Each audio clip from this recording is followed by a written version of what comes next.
પાર ધન સંપત્તિ અને સુખ આપે છે અને કોની પાસેથી છીનવી લે છે. જો તમે આ કહાનીને ધ્યાનપૂર્વક સાંભળી લીધી, સમજી લીધી તો તમારી કેટલીક પેઢીઓ સુધી ગરીબી કે દુઃખ જોવા નહીં મળે. મિત્રો, ભગવાનને માનવા વાળા તો કરોડો લોકો છે, પરંતુ ભગવાન કોને માને છે એ રહસ્ય જાણવું ખૂબ જ જરૂરી છે. પ્રશ્ન એ છે કે શું ભગવાનને માનવાથી ભગવાન પ્રસન્ન થઈ જાય છે? જો ભગવાનને માનવાથી ભગવાન પ્રસન્ન થઈ જતા હોય તો તે પોતાની કૃપા આપણા પર કેમ નથી વરસાવતા? કેમ લોકો ભગવાનની કૃપાથી વંચિત રહી જાય છે? મને લાગે છે કે આપણે એ નથી સમજી શક્યા કે ભગવાન આપણાથી ક્યારે પ્રસન્ન થાય છે અને ક્યારે નારાજ થાય છે. જે દિવસે વાત સમજાઈ ગઈ તે દિવસથી ભગવાનની સંપૂર્ણ કૃપા આપણા ઉપર વરસવા લાગશે. આજની વિડીયો ખૂબ જ માર્મિક છે અને તેમાંથી તમને ઘણા પ્રશ્નોનો જવાબ પણ મળી જશે. મિત્રો, કહાની શરૂ કરતા પહેલા તમને વિનંતી છે કે આ વિડીયોની અંત સુધી જરૂર સાંભળજો અને વિડીયો પસંદ આવે તો લાઈક અને શેર જરૂરથી કરજો.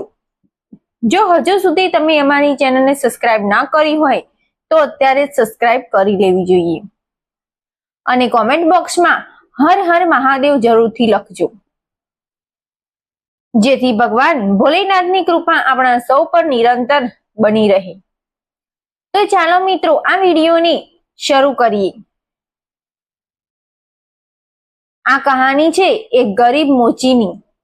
કેવી રીતે એક ગરીબ મોચીને ભગવાને કરોડપતિ બનાવી દીધો. તે પહેલા આપણે આ કહાનીમાં માધ્યમથી જાણીશું. આ કહાનીમાંથી આપણે એ પણ જાણ્યું છે કે ભાઈની સાથે દગો કરવા વાળા માણસને ભગવાન કેવો દંડ આપે છે. કહેવાય છે કે બીજાને દગો આપવો એ દુનિયામાં સૌથી મોટું પાપ માનવામાં આવે છે અને પોતાના સગા ભાઈને દગો આપવો, તેની સાથે બેઈમાની કરવી, તેને ધન અને સંપત્તિ હડપ કરી લેવી તે ખૂબ જ મોટા અપરાધીની શ્રેણીમાં આવે છે, જેના માટે ભગવાન પણ આવું કરનાર વ્યક્તિને ક્ષમા કરતા નથી. તો ચાલો હવે સાંભળીએ આ જ્ઞાનવર્ધક અને પ્રેરણાદાયક કહાનીને.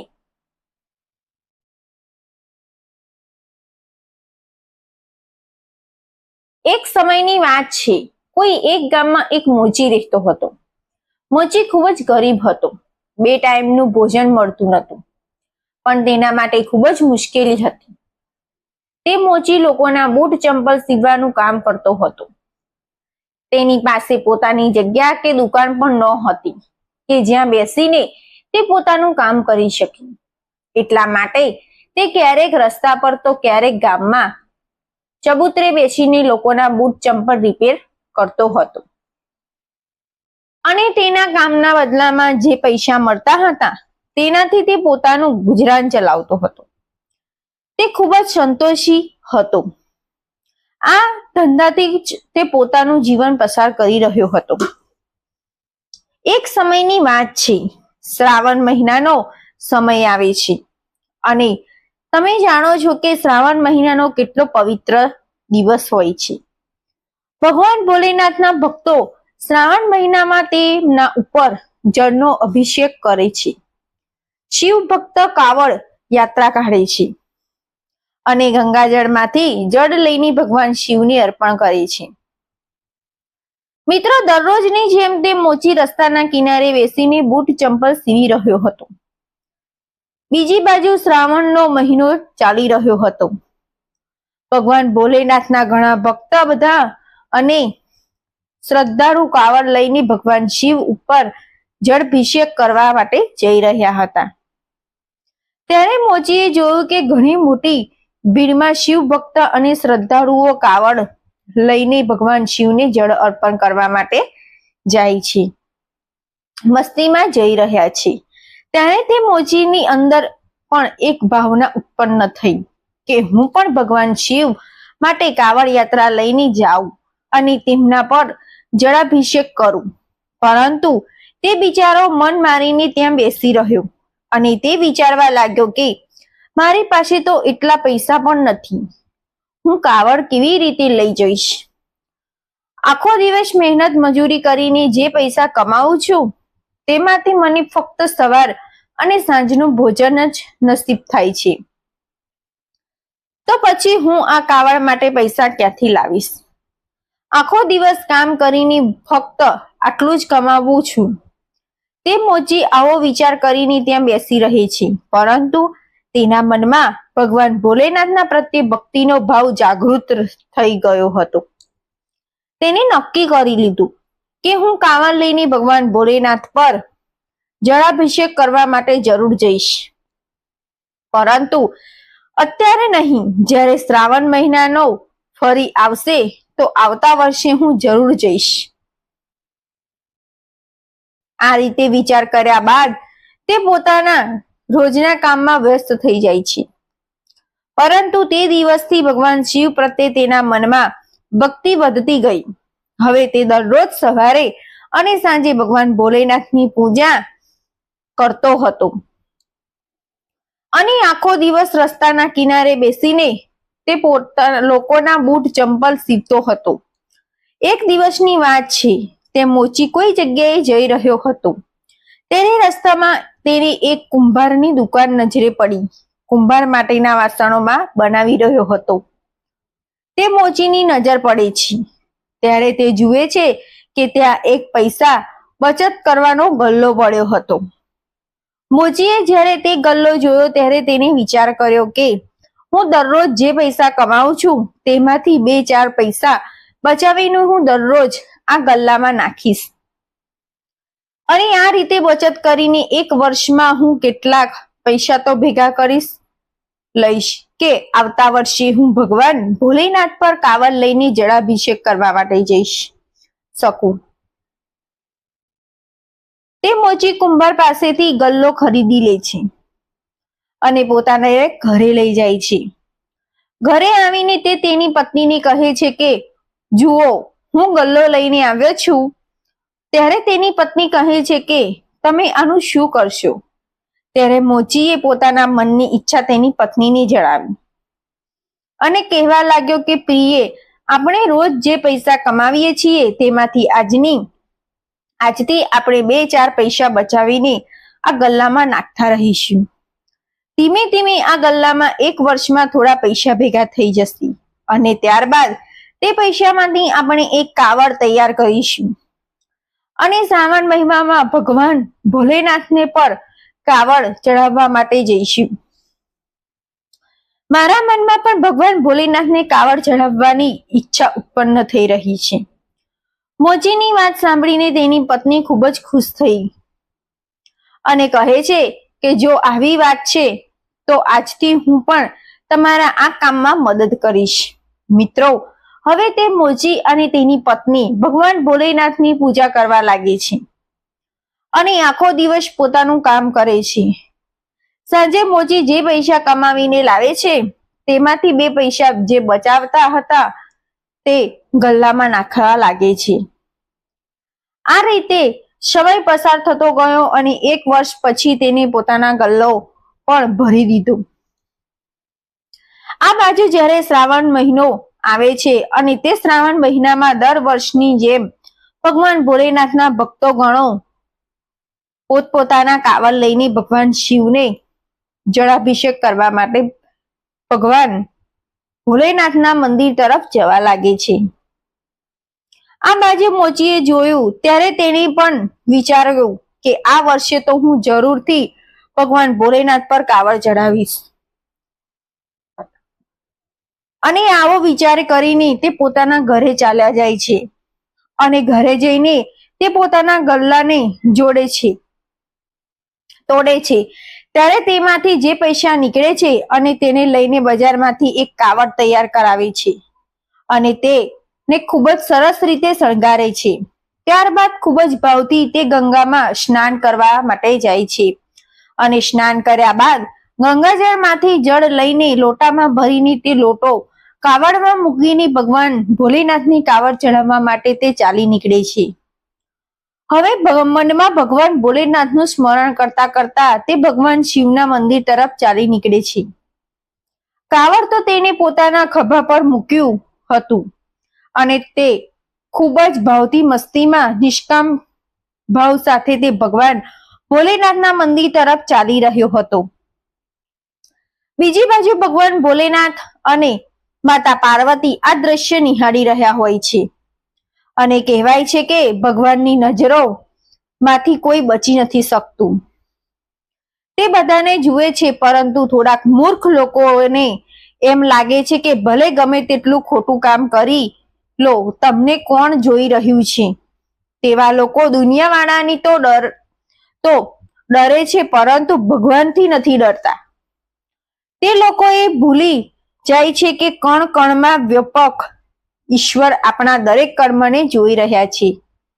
ભગવાન શિવ અને માતા પાર્વતી જોઈ રહ્યા હતા. ત્યારે પાર્વતીજીએ કહ્યું કે પ્રભુ, જુઓ તમારો કેટલો પ્રિય ભક્ત છે. એક વર્ષથી તે બિચારો આ દિવસ માટે પૈસા ભેગા કરી રહ્યો હતો. એક વર્ષ પછી પૈસા ભેગા કરીને તેણે આ કાવડ તૈયાર કર્યું છે અને તમારા પર જળાભિષેક કરવા માટે તે ખૂબ જ ભાવથી જઈ રહ્યો છે. ત્યારે ભગવાન ભોલેનાથ કહે છે કે હે પાર્વતી, હું પણ જોઈ રહ્યો છું. તમે સાચું કહી રહ્યા છો. મારો આ ભક્ત મને મળવા માટે એક વર્ષથી યોજના બનાવી રહ્યો હતો,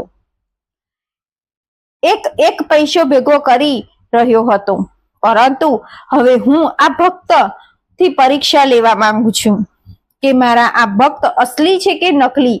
તેના મનમાં હકીકતમાં મારા માટે આસ્થા છે કે ફરી ઉપરથી જ મારું નામ લઈ રહ્યો છે. હું એ જોવા માંગુ છું કે તેના દિલમાં હું વસ્યો છું કે નહીં. ત્યારે માતા પાર્વતીને ના પાડી, હે પ્રભુ, તમે આની પરીક્ષા ન લેશો. આ બિચારો ખૂબ જ ગરીબ છે. એક વર્ષથી મહેનત કરીને તેણે આ પૈસાની બચત કરી છે અને તમે પરીક્ષા કરીને તેને વધારે દુખી આપશો તો તે પરીક્ષામાં સફળ ન થયો તો તે ખૂબ જ દુખી થશે અને તમારા પર જળાભિષેક કરવાની તેની ઈચ્છા અધૂરી રહી જશે. ભગવાન ભોલેનાથ કહેવા લાગ્યા, દેવી, તમે ચિંતા ન કરો. મારા જે કંઈ પણ ભક્ત હોય છે તે સાચા ભક્ત હોય છે અને હું તેના ભક્તોની પરીક્ષા લઉં છું. જે ભક્તને હું સારી રીતે જાણી લઉં છું તેના હૃદયમાં જઈને જોઈ લઉં છું કે મારા પ્રત્યે ભક્તિ છે કે નહીં.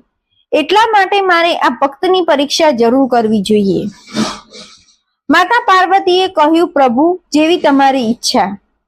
તે મોચી તો પોતાની મસ્તીમાં ભગવાન ભોલેનાથનું નામ સ્મરણ કરતા કરતા કાવડ લઈને ચાલી રહ્યો હતો. આ બાજુ એવું બને છે કે ભગવાન ભોલેનાથે એક વૃદ્ધ વ્યક્તિનો વેશ ધારણ કરી લે છે. જે રસ્તા પરથી કાવડિયાઓ જઈ રહ્યા હોય છે તે રસ્તામાં જ ભગવાન ભોલેનાથ વૃદ્ધ વ્યક્તિનો વેશ ધારણ કરીને બેસી જાય છે.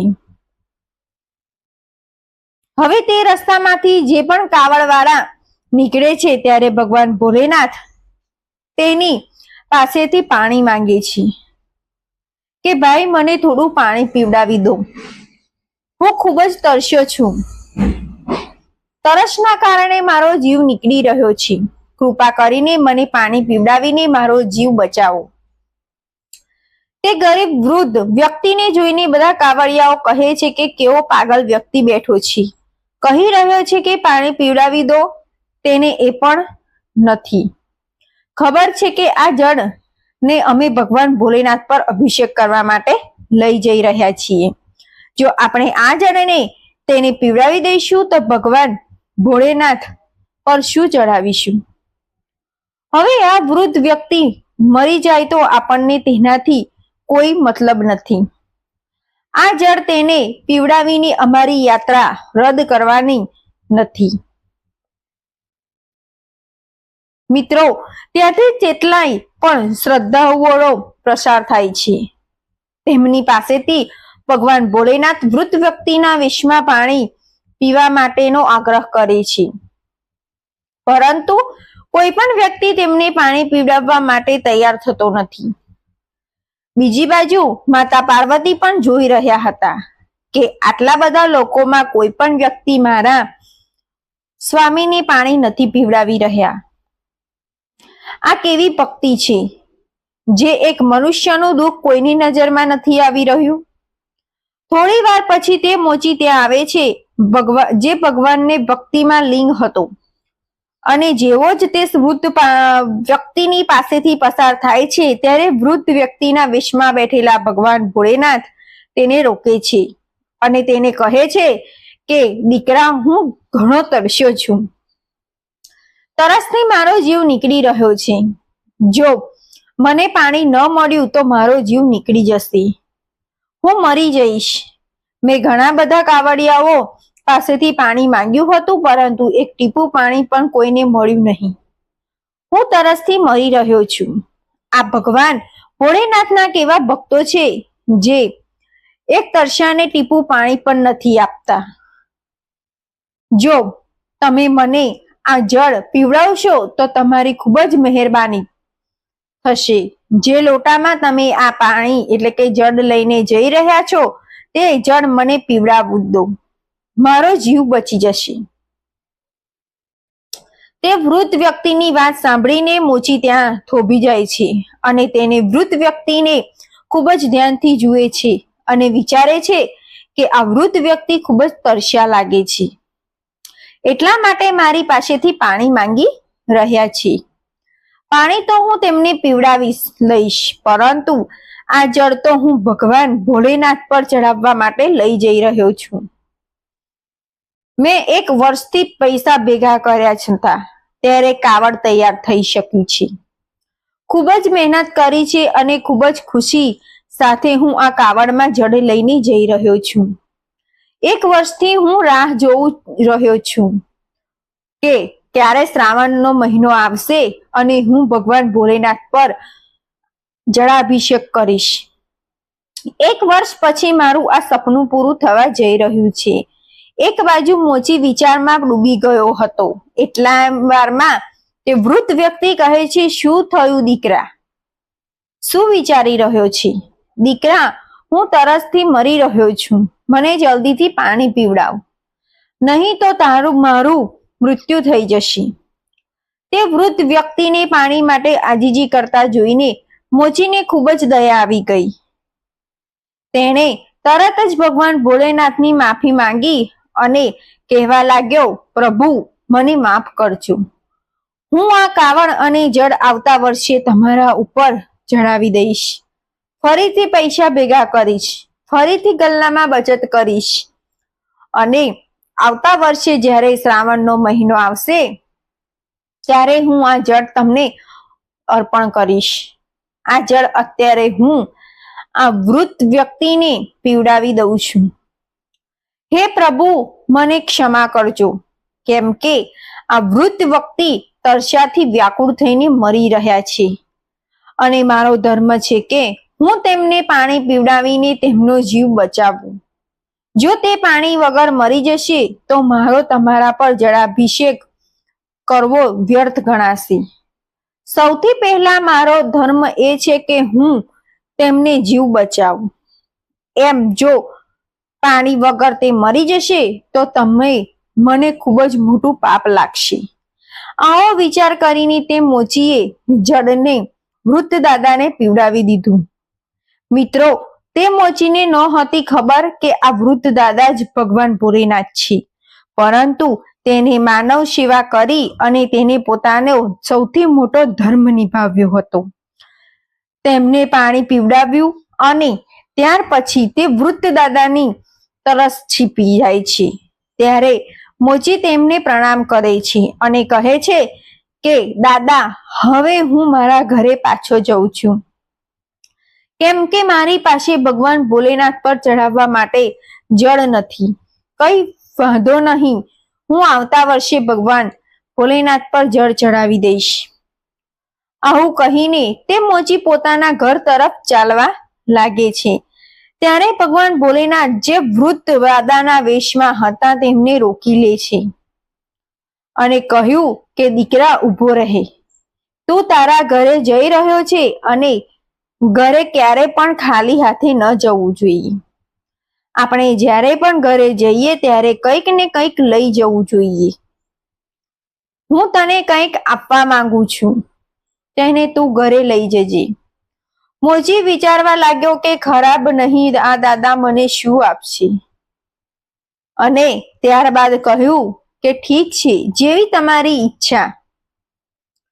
ત્યારે તે વૃદ્ધ દાદાએ બીલીપત્ર કાઢ્યા અને તે બીલીપત્રને તે મોચીને આપી દીધા અને કહ્યું કે તું આ બીલીપત્રને તારા લોટામાં મૂકી દેજે અને આ લોટો લઈને સાંજે જે જગ્યાએ તું પૂજા કરે છે તે જગ્યાએ છાણથી લીપીને આ લોટાને બંધ કરીને ત્યાં મૂકી દેજે. સવારમાં બંને પતિ પત્ની ઉઠી જાય છે અને પૂજા કર્યા બાદ આ લોટાને ખોલીને જોજો. આવું કહીને ભગવાન ભોલેનાથ તે વૃદ્ધ દાદાના વેશમાં હતા તે ત્યાંથી જતા રહે છે અને થોડી દૂર જઈને અંતર ધ્યાન થઈ જાય છે. મોચી ત્યાંથી પાછો પોતાના ઘરે આવી જાય છે અને તેને ઘરે જઈને તેની પત્નીને બધી જ હકીકત જણાવી. ત્યારે પત્ની કહે છે કે કંઈ વાંધો નહીં, તમે આવતા વર્ષે ભગવાન શિવને જળાભિષેક કરી લેજો. ત્યારે મોચી કહે છે કે પ્રિયે, જે વૃદ્ધ દાદાને મેં જળ પીવડાવ્યું હતું તેમને મને આ લોટો આપ્યો હતો. તમે આ જગ્યાએ છાણથી લીપી દો જ્યાં આપણે પૂજા કરીએ છીએ. અને તે વૃદ્ધ દાદાએ કહ્યું હતું કે તે જગ્યા પર તમે લોટાને બંધ કરીને મૂકી દેજો. સવારે પૂજા કર્યા બાદ આ લોટાને ખોલીને જોજો. મોચીની પત્નીએ તે જગ્યાએ લીપી અને લોટાને બંધ કરીને તે જગ્યા પર મૂકી દીધો. સવાર થાય છે, બંને પતિ પત્ની જાગે છે અને ત્યારબાદ સ્નાનની ક્રિયા કરે છે અને ભગવાનની પૂજા કરવા બેસે છે. પૂજા કર્યા બાદ જ્યારે તે મોચી લોટાને ખોલે છે ત્યારે તે લોટાને જોઈને હેરાન થઈ જાય છે. તેણે જોયું કે લોટા તેના મોહરોથી ભરેલો હતો. મોચીએ જ્યારે લોટામાં સોનાના મોહરો જોઈ ત્યારે તેની આંખોમાં આંસુ આવી જાય છે. તે બંને પતિ પત્ની રડવા લાગે છે અને કહેવા લાગ્યા કે પ્રભુ, આ તો અપાર ધન છે. લાગે છે કે ભગવાન ભોલેનાથ આપણા પર કૃપા કરી દીધી. ત્યારબાદ તેની પત્ની કહે છે કે પ્રિય જોઈ રહી છે, મને લાગ્યું હતું કે તે વૃદ્ધ દાદાના વેશમાં ભગવાન ભોલેનાથ જ હતા. મેં તે જળ ભગવાન ભોલેનાથને જ પીવડાવ્યું હતું, પરંતુ હું તમને ઓળખી ન શક્યો. ધન્ય છે પ્રભુ તમારી લીલાને. તેમની કૃપાથી જ તે બીલીપત્ર સોનાની મહોરમાં બદલાઈ ગયા. મિત્રો, હવે તે મોચીની શ્રદ્ધા ભગવાન ભોલેનાથમાં ખૂબ જ વધી ગઈ. સોનાની મહોરને લઈને તે બંને પતિ પત્ની ખૂબ જ ખુશ થાય છે અને ત્યારબાદ તે સોનાના મહોરોને વેચીને મોચી પોતાની એક નવી દુકાન ખરીદી લે છે. નવી દુકાનમાં મોચી બૂટ ચંપલ સીવવાનું કામ શરૂ કરી દે છે. ધીરે ધીરે તેની દુકાન સરસ ચાલવા લાગે છે. ભગવાન ભોલેનાથની કૃપાથી તેણે તે દુકાનમાંથી કેટલીક પ્રગતિ કરી લીધી છે. તેમાંથી તે ખૂબ જ પૈસા કમાવી લીધા. પૈસા કમાવ્યા બાદ તેણે ખૂબ જ સારું એક મોટું મકાન બનાવ્યું અને બંને પતિ પત્ની તેમાં ખૂબ જ આનંદથી રહેવા લાગ્યા. તે બંને પતિ પત્ની ભગવાન ભોલેનાથની ભક્તિમાં ડૂબી જાય છે, કેમ કે હવે તેમની પાસે પૈસાની કોઈ કમી ન હતી. મિત્રો, તે મોચી પૈસાવાળો તો બની ગયો, પરંતુ તેને ભગવાન ભોલેનાથની ભક્તિ કરવાનું છોડ્યું નહીં. કેમ કે કેટલાક લોકો એવા હોય છે કે જેમની પર આ દુનિયામાં ભગવાન કૃપા કરી દે છે અને તેમના ઘરમાં ધન દોલતમાં ભંડાર ભરી દે છે, ત્યારે તેવા લોકો ભગવાનની ભૂલી જાય છે. પરંતુ મિત્રો, તે મોચીએ ભગવાનને ક્યારેય ન ભૂલ્યા અને દિવસ રાત ભગવાનની ભક્તિ કરતા રહ્યા. ભગવાન ભોલેનાથ તે મોચીના ઘરમાં બધા જ પ્રકારની ખુશી આપવા લાગ્યા. તેના બધા જ ભંડાર ભરતા રહ્યા. આ બાજુ તે મોચીનો એક ભાઈ હતો. પહેલાથી જ તેની દુકાન હતી.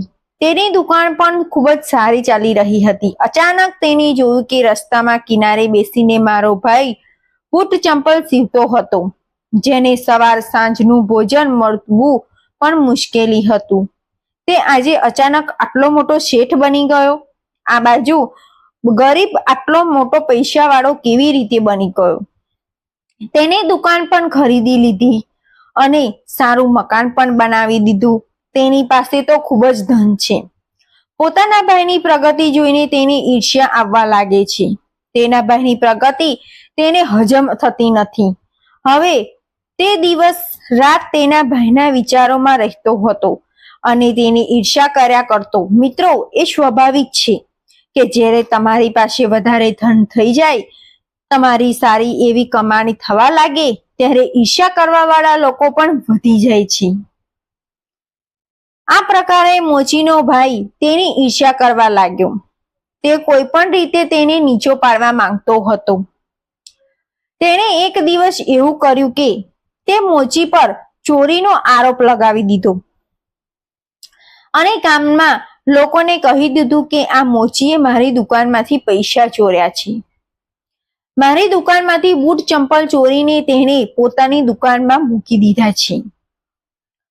ત્યારે ગામના લોકો તે મોચીને પૂછ્યું કે શું તે ચોરી કરી છે? તે તારા ભાઈની દુકાનમાંથી પૈસા ચોર્યા છે? તે સમયે તેનો ભાઈ પણ ત્યાં જ ઊભો હતો.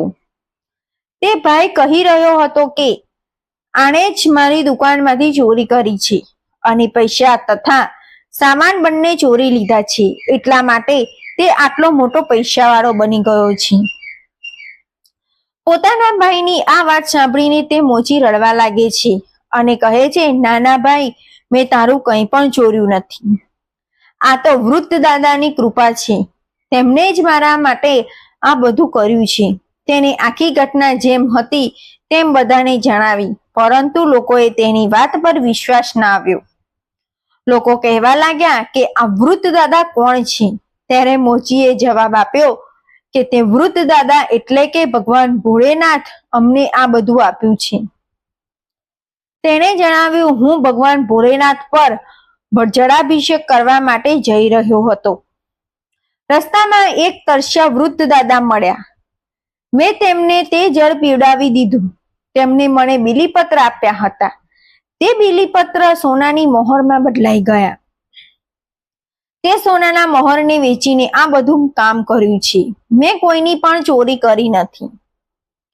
મોચીની વાત સાંભળીને બધા લોકો હસવા લાગ્યા અને કહેવા લાગ્યા કે આ પાગલ છે. ભગવાન ભોળેનાથ કોઈને આપવા માટે પોતાની જાતિને ચાલીને એમ થોડી આવે. ત્યારે મોચીએ કહ્યું કે તમે મારી વાતનો વિશ્વાસ કરો.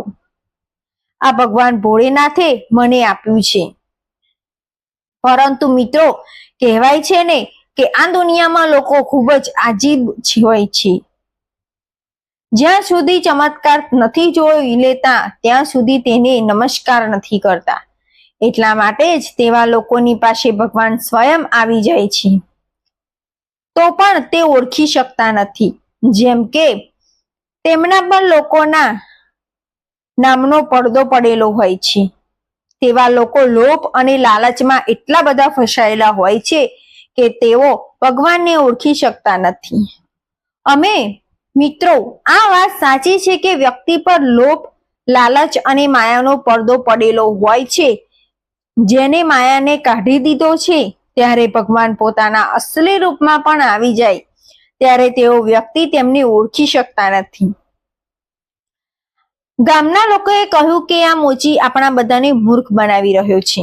ભગવાન ભોળેનાથ કોઈને પણ આવીને આપતા નથી. ત્યારે તે મોચી ખૂબ જ રડ્યો અને ભગવાન ભોળેનાથને ફરિયાદ કરતા બોલ્યો કે હે પ્રભુ, તમે આ શું કર્યું?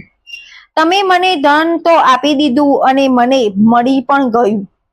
તમારી કૃપાથી મારી પાસે બધું જ આવી ગયું. આ બધું જ છે, તમે જ આપ્યું છે, પરંતુ આજે મને ચોર બનાવી દેવામાં આવ્યો છે. આ સંસારમાં લોકોએ મને ચોર બનાવી દીધો. સંસારના લોકો તો છોડો, મારા સગા ભાઈએ જ મને ચોર બનાવી દીધો. એનાથી સારું તો હોત કે મને આ બધું ન આપ્યું હોત. તો હું ગરીબ જ રહેતો, તો કમ સે કમ હું ચોર તો ના બનત. આ રીતે તે મોચી ભગવાન ભોલેનાથને યાદ કરે છે અને ખૂબ જ રડે છે.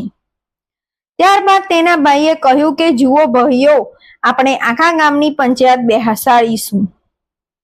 આ વ્યક્તિ આવી રીતે નહીં માને. જ્યારે પંચાયત બોલવામાં આવશે ત્યારે તે પોતાનો ગુનો કબૂલ કરશે. બીજા દિવસે તે મોચીનો ભાઈ આખા ગામની પંચાયત બોલાવે છે. પંચાયતમાં મોચીના ભાઈને પૂછવામાં આવે છે કે તમારા પૈસા કોણે ચોર્યા છે? ત્યારે તેણે જણાવ્યું કે મારો મોચી ભાઈ ચોર છે. તેને મારી દુકાનમાંથી બધો જ સામાન ચોરી લીધો છે. મારા પૈસા ચોરીને તે અમીર બની ગયો. મને મારા પૈસા પાછા અપાવી દો. આ મારો ભાઈ નથી, પણ મારા ભાઈના નામ પર કલંક છે. મને શું ખબર હતી કે આટલો મોટો ચોર છે. મારા બધા જ પૈસા અને સામાન ચોરી લેશે. પંચોએ મોચીને પૂછ્યું, શું આ બધું સાચું છે કે તે જ પૈસા ચોર્યા છે? ત્યારે તે મોચી રડતા રડતા હાથ જોડીને કહે છે કે હે પંચ પરમેશ્વર, હું તમને પરમેશ્વર માનું છું અને હું સાચું કહું છું કે મેં તેમની દુકાનમાંથી પૈસા અને સામાન નથી ચોર્યા. મારા પર તો તે વૃદ્ધ દાદાએ એટલે કે ભગવાન ભોળેનાથની કૃપા થઈ છે. અમારી પાસે આજે જે કંઈ પણ છે તે ભગવાન ભોળેનાથે આપ્યું છે. ત્યારે તે મોચીએ તે પંચને પણ પોતાની સાથે બોલાવી સમગ્ર ઘટના જણાવી. તેમ છતાં પણ તે પંચને પણ તેના પર વિશ્વાસ નહીં આવ્યો. પંચોએ તેને ખૂબ જ ઠપકો આપ્યો અને કહેવા લાગ્યા કે હે, હવે તું અમને પણ પાગલ બનાવી માંગે છે. અરે ભગવાન ભોળેનાથ સ્વયં આવીને કોઈને ધન થોડું આપે છે. તું એકદમ ખોટું બોલી રહ્યો છું. ત્યારે તે મોચીએ કહ્યું, ના પંચ પરમેશ્વર, હું સાચું કહી રહ્યો છું. મને આ ધન ભગવાન ભોળેનાથે જ આપ્યું છે. પરંતુ મિત્રો, પંચને પણ તેની વાત પર વિશ્વાસ ના આવ્યો. હવે મોચી ખૂબ જ દુઃખી થઈ જાય છે અને ભગવાન ભોળેનાથને યાદ કરીને રડવા લાગે છે કે હે પ્રભુ, આ મારી તમારી કેવી લીલા છે. આજે હું કેવો ફસાઈ ગયો છું. મારા ભાઈએ મને ફસાવી દીધો છે. હું ખૂબ જ મોટો ચોર બની ગયો છું. પ્રભુ, હવે તમે જ મારી રક્ષા કરી શકો છો. તમે જ મને આ કલંકમાંથી બહાર કાઢી શકો છો. જ્યારે તે મોચી રડતા રડતા ભગવાન ભોલેનાથને યાદ કરે છે ત્યારે એવું બને છે કે ભગવાન ભોલેનાથ સ્વયં ત્યાં પ્રગટ થઈ જાય છે. ભગવાન ભોલેનાથ ક્રોધમાં આવીને બોલ્યા, દુષ્ટ લોકો, તમે તમારા મારા નિર્દોષ ભક્તને કેમ પરેશાન કરી રહ્યા છો? તેણે કોઈનું કંઈ પણ ચોર્યું નથી. તેને તે કંઈ પણ આપ્યું છે તે મેં આપ્યું છે. મિત્રો, જ્યારે ભગવાન ભોલેનાથે આ બધાને જોયું ત્યારે બધા જ લોકો તેમના ચરણમાં દંડવત પ્રણામ કરવા લાગ્યા અને તેમની માફી માંગવા લાગ્યા. હે પ્રભુ, અમને માફ કરી દો. ભગવાન ભોલેનાથે જણાવ્યું કે આ મોચીના ભાઈને તેની પ્રગતિની ઈર્ષ્યા આવે છે. એટલા માટે જ તેને તેના ભાઈ પર ચોરીનો આરોપ લગાવ્યો. સૌથી મોટો ચોર અને સૌથી મોટો દુષ્ટ અને સૌથી મોટો સ્વાર્થી તો તેનો ભય જ છે. તમે જરા વિચારો કે જ્યારે મારો ભક્ત ગરીબ હતો, રસ્તા પર બેસીને બૂટ ચંપલ સીવતો હતો, તેના નસીબમાં 2 સમયનું ભોજન મળવાનું પણ મુશ્કેલ હતું. ત્યારે આટલા પૈસા વાળા હોવા છતાં પણ તેના ભાઈએ તેને ક્યારેય મદદ ન કરી. તેણે ક્યારેય પોતાના ભાઈને એવું પણ ન પૂછ્યું કે તમે શું દુઃખ છે, તમે શું પરેશાની છે. અને જ્યારે તે તેને ધન અને સુખ આપ્યું ત્યારે તે તેના ભાઈ પર ચોરીનો આરોપ લગાવી રહ્યો છે. સૌથી મોટો દુષ્ટ તો તેનો ભય જ છે. મારો ભક્ત ક્યારેય ચોર બની શકે નહીં. આ વ્યક્તિ જૂઠું બોલીને તેને ફસાવી રહ્યો છે. હવે હું તમને બધાને નહીં છોડું. મારા ભક્તને હેરાન કરવાની સજા તમને બધાને જરૂર મળશે. ત્યારે બધા જ લોકો ફરીથી ભગવાન ભોલેનાથના ચરણોમાં પડી જાય છે અને આજીજી કરીને ક્ષમા માંગે છે અને કહેવા લાગ્યા કે હે પ્રભુ, અમને માફ કરી દો. અમે તમારી લીલાને સમજી શક્યા નહીં. બધાએ માફી માંગી ત્યારે ભગવાન ભોળેનાથનો ક્રોધ થોડો શાંત થાય છે અને ત્યારબાદ તે પોતાના ભક્ત મોચીને કહે છે, હે પુત્ર, તું મારી પાસેથી વરદાન માંગુ છું, તારાથી ખૂબ જ પ્રસન્ન છું. ત્યારે મોચી કહે છે કે હે પ્રભુ, સૌથી પહેલા તો તમે આ બધા લોકોને માફ કરી દો, કેમ કે આ લોકો હકીકત જાણતા ન હતા. અને જો તમે મને વરદાન જ આપવું માંગો છો, ત્યારે હું તમારી પાસેથી એ વરદાન માંગુ છું કે તમારા ચરણોમાં મારી ભક્તિ બની રહે. જ્યાં સુધી હું આ સંસારમાં જીવિત રહું છું ત્યાં સુધી તમારા ચરણોમાં જ ભક્તિ કરવા રહ્યો છું.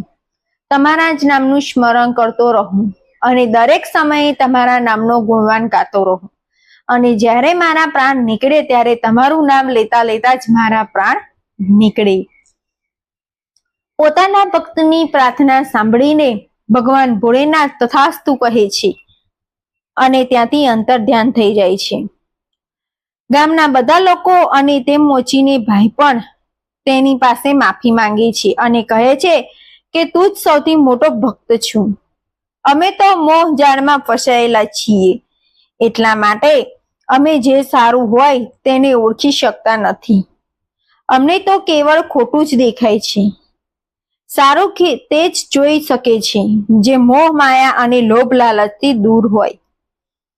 મિત્રો, આ કહાની પરથી આપણને એ બોધ મળે છે કે ભક્તિમાં ખૂબ જ મોટી શક્તિ હોય છે. જે ભક્તોની અંદર ભગવાન પ્રત્યે પ્રેમ હોય છે, નિસ્વાર્થ ભાવની સેવા હોય છે, તેમની પર જ ભગવાન કૃપા થાય છે. ભગવાન તેમના માંગતા પહેલા જ તેમની જરૂરિયાત વસ્તુઓને આપી દે છે. અને જે વ્યક્તિની અંદર અભિમાન છે, ઘમંડ છે, ખોટો દેખાડો છે, સમાજની પ્રત્યે દયાભાવ નથી અને જે લોકો વિચારતા હોય છે કે હું ખૂબ જ વધારે દાન કરી રહ્યો છું, એ દેખાડવાની ભાવના હોય, હું ભૂખ્યા લોકોને જમાડું છું, તે દેખાડો કરવા માંગતા હોય, પરંતુ ભગવાનના પ્રત્યે ભાવ ન હોય, દિલમાં પ્રેમ ન હોય, ત્યારે પોતાની મોટામાં મોટી સેવા અને મોટામાં મોટી દોલત પણ ભગવાન ક્યારેય સ્વીકારતા નથી. ભગવાન તેવા લોકોથી જ પ્રસન્ન રહે છે જે બધા જ જીવો પ્રત્યે દયાભાન રહે છે. તેના હૃદયમાં જીવો પ્રત્યે કઠોરતા હોય છે, દયાની ભાવના નથી. તેવા લોકો દિવસ રાત ભગવાનની મંદિરમાં બેઠા રહે છે, તેમ છતાં પણ ભગવાન તેમની પ્રાર્થના સાંભળતા નથી. ભગવાનને પ્રસન્ન કરવાનો અર્થ એ છે કે બધા જીવ જંતુઓ પ્રત્યે દયાવાન રહેવું, કોઈ ભૂખ્યા અને તરસ્યા ગરીબ અને રોગી બીમારીની મદદ કરવી. તો મિત્રો, આ કહાની તમને કેવી લાગી અમને કોમેન્ટ કરીને જરૂર જણાવજો. અને વિડીયો પસંદ આવ્યો હોય તો વિડીયોને લાઈક અને શેર કરી ચેનલને સબસ્ક્રાઇબ જરૂરથી કરજો અને કોમેન્ટ બોક્સમાં હર હર મહાદેવ જરૂરથી લખજો.